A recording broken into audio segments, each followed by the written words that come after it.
Today marks 1 year since my brother passed, and it just felt like the right day to open the mic.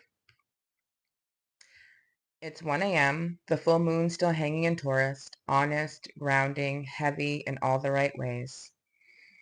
I'm sitting in the tub, candle lit, watching a video about talking to your guardian angels. And right there, mid-soak, mid-scroll, I get hit with a memory so loud, it has to be spirit cranking the volume just to get my attention.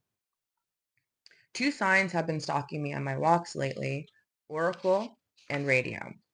And I keep thinking, okay, spirit, I get Oracle. I pull cards, I channel truth, but radio? What the hell are you trying to say? And then it hits me.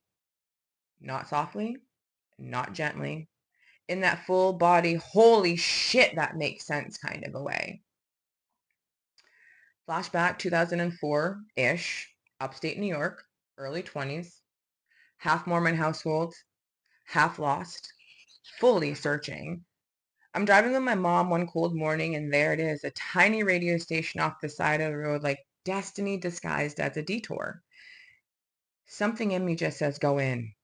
So I tell her I'm going to stop and grab an application, no resume, no fancy clothes, just instinct. The man behind the counter interviews me on the spot, calls me out for not being dressed right, and then just sits me behind the mic anyway. And I remember that feeling, that burn under my skin, that click, that quiet whisper that says, yeah, this is it. But it paid $6 or $7 an hour. In survival mode, spoke louder than intuition. So I left. The next job that called me wasn't a mic, it was a dorm mom gig. And what I thought was a boarding school turned out to be part of the troubled teen industry. Another shadow story for another day, but that was the fork in the road. And I chose the one that felt responsible, the one that made sense, the one that paid. And damn, that one hurts.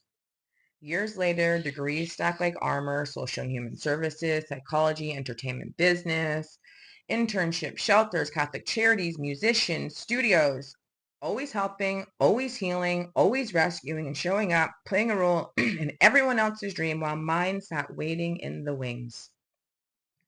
Money came and money went, serving tables through degrees and detours, pouring refills by day, pouring into people by night, keeping plates full while my purpose stayed back at the fork.